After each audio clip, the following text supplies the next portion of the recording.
ഇവിടെയാണ് നമ്മൾ ഒരുമിച്ച് നിൽക്കേണ്ട ആവശ്യകതയെ സംബന്ധിച്ചുകൊണ്ട് പറയുന്നത്.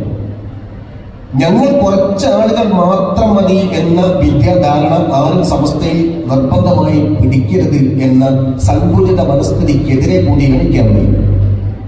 എല്ലാവരും ചേർന്നതാണ് സമസ്ത.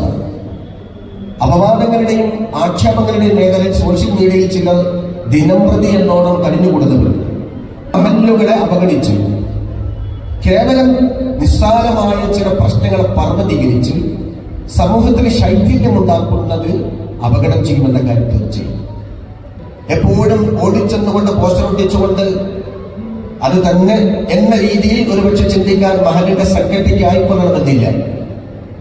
അദ്ദേഹത്തിന്റെ മനസ്സിൽ SY സമസ്തയുണ്ട്, അദ്ദേഹം സമസ്തയാണ്. പക്ഷേ ആ പ്രസിഡന്റിനെയും സെക്രട്ടറിയെയും മഹല്ല് കമ്മിറ്റിയെയും ഉൾക്കൊള്ളുന്ന പ്രശ്നങ്ങളുടെ പരിഹാരം മഹല്ലാണെങ്കിൽ മനസ്സിലാക്കുന്ന ഒരുപക്ഷെ ആശയസ്ഖലിതങ്ങൾ സംഭവിച്ചവരാണെങ്കിലും സംഘടനാ വിരുദ്ധത വെച്ച് പുലർത്തുന്നവരാണെങ്കിലും മഹല്ല് ജമാഅത്തിലെ മുഴുവൻ മനുഷ്യനെയും കേൾക്കേണ്ടവരാണ് മഹല്ല് ജമാഅത്ത്. സുന്നി എന്ന് പറഞ്ഞാൽ വിളിച്ചു പറഞ്ഞ് നടക്കേണ്ടതല്ല, ജീവിതത്തിൽ കാഴ്ചവെച്ച് അവരുടെ അനുഷ്ഠാന മുറകൾ ഉയർത്തേണ്ടവരാണ്. എങ്കിലേ സമസ്തയുടെ സുന്നത്ത് ജമാഅത്തിന്റെ കീഴിൽ അതത് മഹല്ലുകൾ നിലകൊള്ളുകയുള്ളൂ.